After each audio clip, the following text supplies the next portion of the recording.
My name is Charlotte, and let me draw you a picture of my family. This is my mom, Karen. Yes, it's a good name, I know. Mom has always been a woman who didn't waste time. Career, freedom, ambition, that's what she valued most. Mom did not belong to the house, was not tied to the usual roles. She was looking for herself in the world of success, in a world where recognition and achievement await her. Mom was constantly searching, as if she had forgotten that time was inexorably passing, and one day it still overtakes. And then there's my father, Tom. Well, what can I say? He was like a screen door on a submarine. It seems to be there, but when really needed, everything turns out to be useless. He wasn't a bad person, he was just not really involved in our lives. When it came to parenting, he preferred to stay in the background. In the moments when Mom lost control, he still remained in his own world, completely helpless. My sister Jessica is a full 14 years older than me. She was an adult, confident, and always had her own affairs. And she didn't notice me at all. We weren't close, and her attitude towards me was rather indifferent. I existed for her as something secondary, as a background in her turbulent life.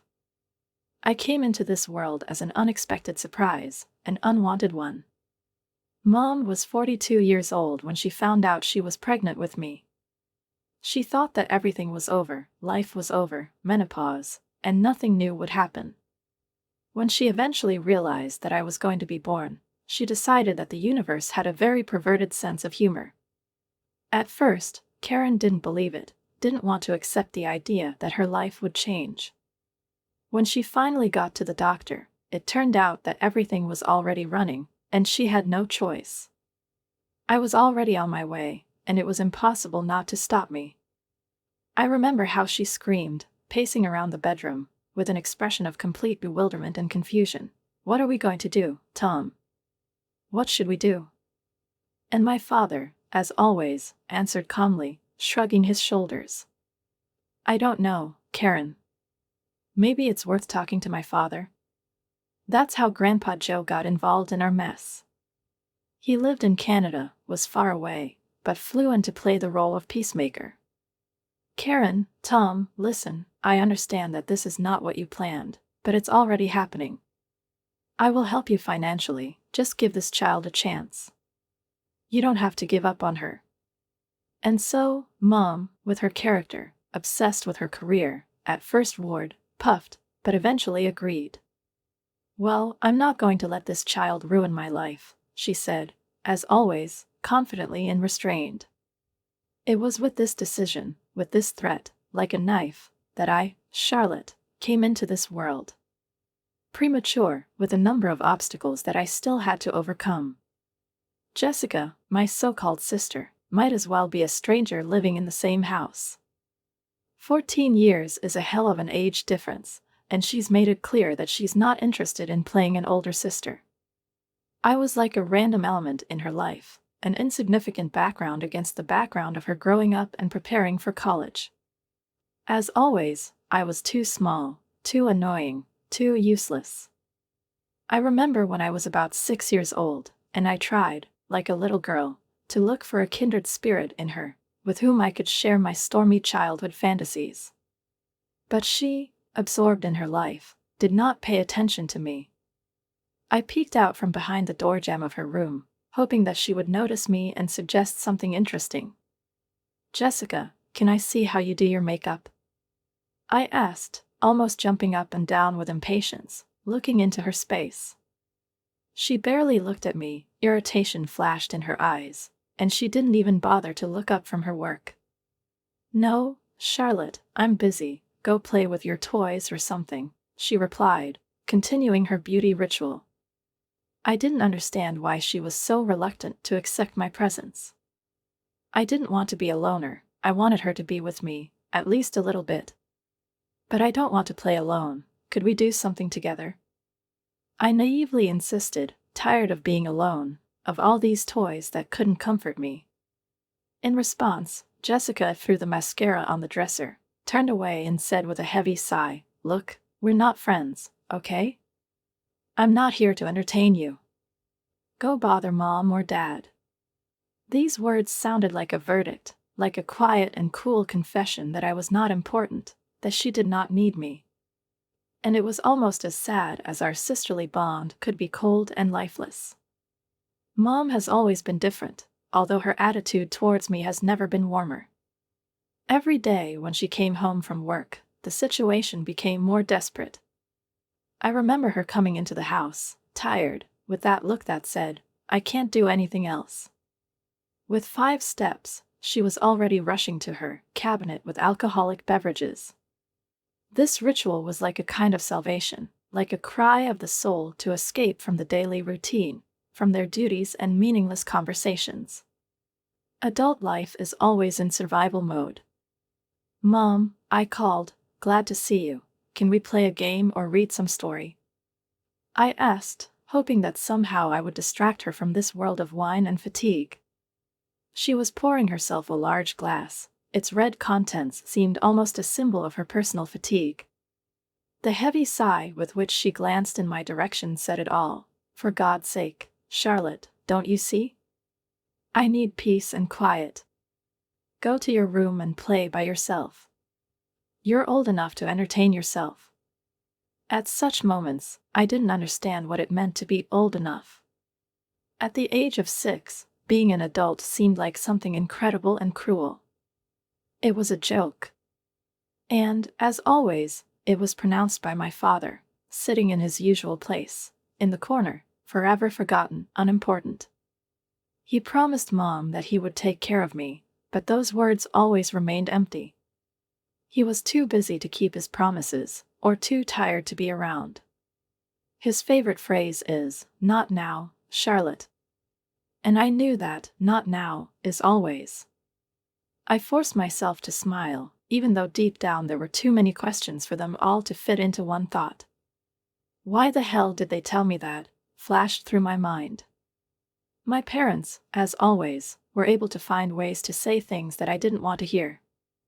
And so, this time, they were essentially deciding for me how to spend my time, as if I had to jump for joy that they wouldn't be around.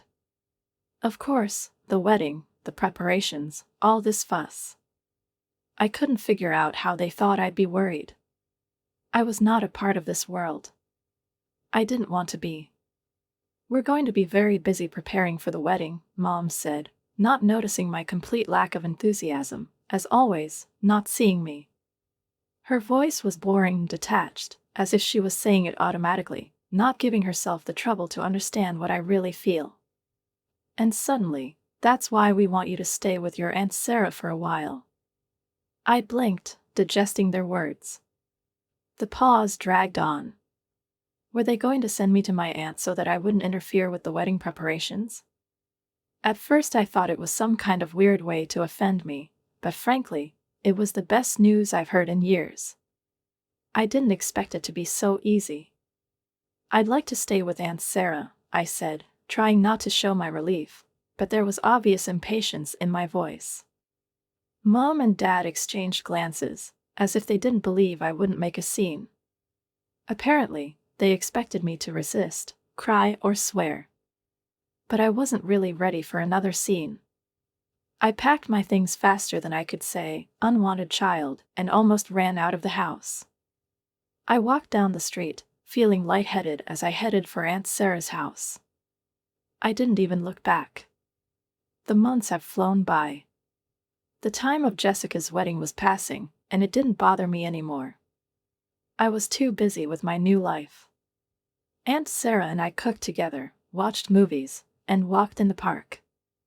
She never refused to listen to me, even when I talked incoherently about my day at school, and surprisingly, she really listened, really interested, which was something new for me. I felt somehow important, needed. The simplest moments, such as long conversations in the kitchen or walks under the autumn sky, have become my favorite parts of the day. And so, a week before Jessica's wedding, I woke up on my 15th birthday to the smell of pancakes. Aunt Sarah's song, quiet and cozy, as if she was trying to lull the whole house to sleep on this special day. I kissed the pillows, got up, stretched in confusion, still in my pajamas, and felt the morning fill with light. "Happy birthday, my dear," exclaimed Aunt Sarah, hugging me to her. Silence greeted me as I entered the house. It seemed that it had not been filled with the sounds of life for a long time, as if there had been no laughter or conversations for a long time. Everything was so quiet that I felt like I was in an old abandoned building, where every movement seems like a crime against peace. I frowned, slowly looking around the living room, empty and dreary. I thought that they were not here, that this house seemed to have stopped. I muttered to myself, more to dispel this oppressive cold of loneliness than to let anyone hear me, "Grandpa, I'll check upstairs." I climbed the stairs, and every step I took echoed through the empty walls. The sound was unusually loud, as if the staircase itself was trying to assert itself in the void. When I reached the top, something seemed strange to me. The door to my room was closed. It was unusual. I always left it open when I wasn't at home. She stopped for a moment, frowning, thinking about this strange moment. "This is weird," I whispered to myself, reaching for the door handle. The door, as always, gave way, but for a moment it seemed to me that something had changed inside. I pushed her, and the room I entered was not mine. It wasn't my room anymore. The walls, which had once been a delicate lavender, now looked pale blue, with a kind of cold and alien shade. My posters, which I loved so much, are gone. Their place was taken by some cute prints with images of animals, as if from a children's book, and my bed. She disappeared. Instead, there was a white crib, small as for a baby. I gasped in shock, my hand jerked, and the phone almost slipped out of my fingers. I stumbled back, not believing my eyes. It couldn't have been my room, no. I kept looking around, trying to figure out what had happened. How could this happen? It couldn't be true. There was only one word in my head: what? I opened my mouth, but I couldn't utter a word. That's when I heard the door open behind me. I turned around and my eyes met my parents' eyes. They looked scared, as if they had been caught off guard, although I should have been the one in shock. Mom was standing on the threshold of the bedroom, her eyes darting between me and the phone in my hand, as if she was trying to figure out what I was doing here. "Charlotte," she said with obvious concern in her voice, "what are you doing here?" I barely caught her words, still reeling from the shock that my room, my world, everything around me had changed. "What happened to my room?" I asked, almost not believing my voice. "Why is it blue? Where are all my things?" The questions came out with excruciating haste. I couldn't figure out what was going on. It was my room, my world, but now it was alien to me. Dad cleared his throat, looking awkward, as he always does when something doesn't go as he expected. He seemed to avoid looking at me. "Well, you see, Charlotte." His voice was quiet, as if he already knew that there was nothing he could do to comfort me. "No," I said, and my voice trembled with indignation and horror. The word hung in the air like a heavy weight, haunting me. I stood in the doorway, feeling the adrenaline pumping through my other senses. "No, I'm not leaving. This is my house too. You can't just throw me out like I'm nobody." These words came out of their own accord, as a challenge to everything that was happening around them. My heart was pounding wildly, and it seemed like the whole world froze. I couldn't believe this was really happening. Mom stood in front of me with a fake smile, but it quickly disappeared, replaced by a look full of annoyance. "For God's sake, Charlotte, don't complicate things," she said, her voice ringing like a taut string. "Is it difficult?" I repeated, searing anger gripping me. "Are you serious? Don't I deserve at least some attention, even when it's my birthday?" My voice was breaking, and the words were struggling through the tears I was trying to hold back. Dad rolled his eyes, as if it was some kind of trifle, and not my life, not my feelings. "Is it your birthday? Is that what this hysteria is about?" he said, and his cold indifference was the final blow. "We don't have time for this nonsense." His words, their callousness, hit me like a physical blow. I felt tears coming to my eyes, but I blinked them away furiously. It was impossible. I couldn't just give up. "How can you be so cruel? I'm your daughter. The daughter we never wanted," I shouted back. Fury flashed in my mom's eyes, and she finally lost her composure. There was not just annoyance in her voice, but sheer contempt. "Do you have any idea how much you cost us? How much attention you demanded? We're tired, Charlotte." She held up her hand as if trying to get rid of something dirty. Dad nodded, his face contorted with unsatisfied annoyance. "We didn't want a second child. You were a mistake, an accident. And now we finally have a chance to have a family." Those words dug into my chest like cold knives. I stood stunned, not believing what I was hearing. Their every word stabbed into me, burning me with pain. "We've always wanted to." I couldn't listen anymore. My legs couldn't hold me up. I watched in silence as they began to pack my things, fussily packing them into bags, as if my world was just a mess that needed to be cleaned up. They were pushing my stuff out the front door, and I couldn't move. I couldn't breathe. It couldn't be true, it had to be a nightmare, but the reality was cruel and cold. "There," Mom said, brushing off her hands as if she had just gotten rid of something unpleasant. "Now take your things and go to your precious Aunt Sarah. She loves you so much. Let her deal with you." My eyes couldn't tear themselves away from the scene that I couldn't fully comprehend. It all seemed so alien that I couldn't figure out what to do now. I couldn't help the shudder that ran through my body. In despair, I stood in the doorway, not knowing how to react, what to do. "What are you waiting for?" my dad barked, his voice hard as a rock.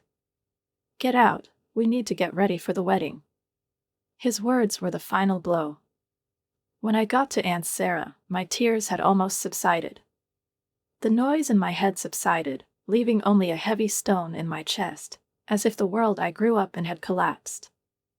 I was standing on the doorstep of her house, with bags in my hands and swollen eyes that had not yet fully reflected the emptiness that my parents had left. Aunt Sarah didn't ask any questions. She took one quick look at me and, as if she felt everything I had been through, pulled me into a tight embrace. It was the first really warm hug in a long time. Aunt Sarah, bless her heart, insisted that we celebrate my birthday properly. She behaved as if this was not just a celebration of another year, but an act of resistance to all the cruelty that I had experienced. She let me invite a few friends, baked a cake, and did everything possible to make this day at least a little special. She tried so sincerely that I couldn't help but respond with the same sincerity. However, despite all my efforts, there was an emptiness in my soul, as if an empty vessel that could no longer be filled with joy or sorrow. When Jessica's wedding day came, of course, I wasn't invited. Everything was as I expected. My parents, as always, didn't even bother to think about me that day. But Aunt Sarah insisted that we go anyway. She believed that if life was going to deliver such blows, you should at least try to find something good in them. So I ended up in my best dress, feeling like an imposter in this world where everything was not for me. When we entered the reception hall, I noticed Grandpa Joe almost immediately.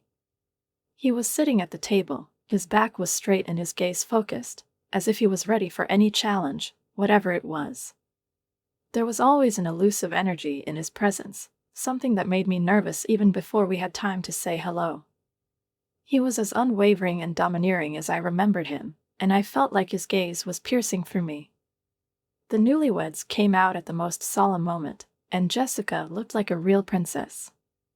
In her white dress, shining like a snowy peak, she clung to her new husband's hand as if she didn't need anything else in her life. Mom and Dad followed them, proudly straightening their backs, and I felt a sharp pain in my chest. That pride was more important to them than anything else, including me. They were shining. I stayed here like an invisible person who eclipsed their happy moment for a second. The reception continued. People were laughing, talking about something careless, sitting at tables and enjoying dinner. However, when the congratulatory speeches began, I felt the tension in the air increase. Grandpa Joe suddenly stood up. His voice, always confident and strong, rang through the hall like thunder. "I have something to say," he said, and all the heads in the room turned. Jessica and her husband looked slightly embarrassed. Mom and Dad turned pale, as if they felt that this was all about them, even though they didn't even know what Grandpa was going to talk about. He walked to the front of the room, with a confident step, almost imperious. He took the microphone from the hands of the stunned best man and, ignoring the reaction of the guests, said in complete silence, "Ladies and gentlemen."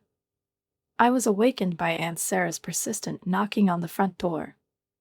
My eyes were clouded, and yesterday's events were still being digested, as if my soul had not had time to accept everything that had happened. I sighed, trying to banish the heavy thoughts, and struggled out of bed. There was only one name in my head: Jessica, Jessica, Jessica. My parents didn't just ignore me, they seemed to have cut me out of their lives, leaving an empty place that I couldn't fill in any way. I stumbled down the stairs, trying my best not to let despair overwhelm me. As it turned out, they were standing on the porch, Mom and Dad. Their figures were caught in the bright light of the morning sun, but their expressions were not visible, only blurred silhouettes, from which I felt the cold penetrate me through and through. They stood there like two unearthly creatures, full of some strange mixture of despair and remorse, and everything about them resembled an attempt to fix something that probably could not be fixed anymore. "Charlotte, honey." Her voice was sickeningly sweet, like syrup that sticks to your teeth. "We need to talk. We want you to come home, darling. We are very sorry for everything that we love you. We really love." Their words crawled like something sticky, stuck to my skin, but I couldn't get rid of the feeling that they weren't talking about love. I felt a wave of anger begin to rise in my chest, such that it was ready to burst through my throat. Love me? When did they say I was a mistake? When did they kick me out like a dog on the street? I looked at their fake smiles, heard their trembling, pathetic apologies, and everything inside me exploded.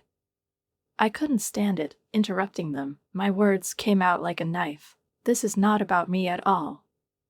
My voice trembled with anger. "It's all about Grandpa's money, isn't it?" I couldn't stop seeing their shocked faces that didn't hide what I had just said. My suspicions were confirmed. There was nothing but greed in their eyes. All they wanted was to get their share, nothing more. My existence was just an obstacle on the way to inheritance. I clenched my fists, trying not to let myself fall apart from the pain. "I don't want to see any of you anymore," I shouted, and then, unable to stand it, I abruptly slammed the door in their faces. My heart was pounding like crazy. I leaned against the door, trying to calm down, but everything inside me was like a compressed spring, ready to burst out at any moment. But the parents did not give up.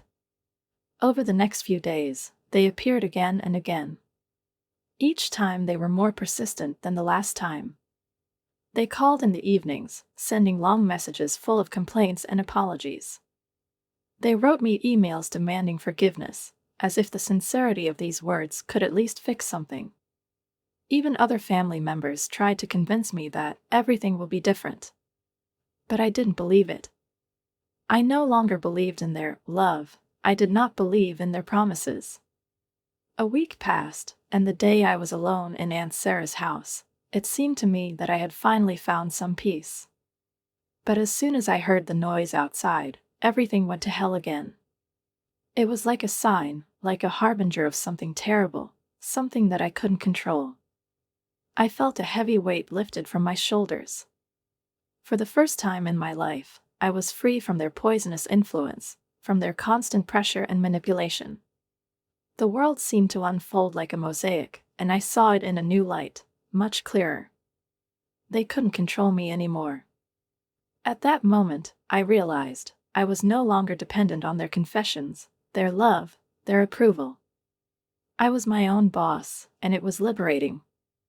But as often happens, life doesn't seem to know when to stop.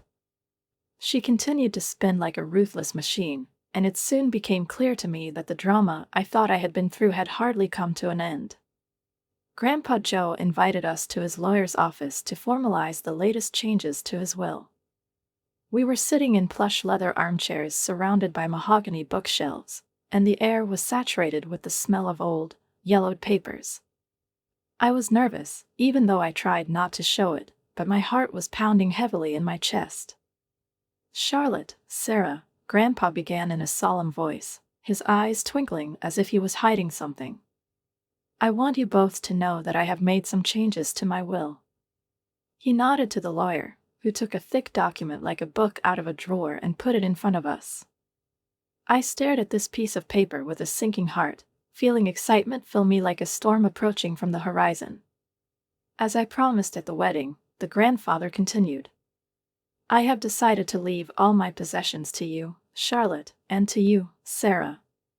Tom and Karen are officially disinherited." I froze. I couldn't believe my ears. I always knew that Grandpa could do something decisive, but I never thought that he would go all the way. He really fulfilled his promise. It was like a bolt from the blue. Fragments of thoughts flashed through my head, but they could not form a single picture. I felt the ground slipping away from under my feet, but at the same time there was a strange relief. It's that simple, one decision, and everything changes. My whole world looked different now. When we left the lawyer's office, I was dizzy from the consequences of what had just happened. As if in a dream, I was trying to realize that my grandfather had really deprived my parents of everything they had so long and persistently craved. I felt some kind of heaviness go away, but in its place a new responsibility arises. Now I was part of something bigger, something important. And then, at the most inopportune moment, my phone rang. Before I could react, Jessica's voice came on the other end of the line. "How could you do this to me?" She screamed, and I barely had time to take the phone away from my ear from her volume.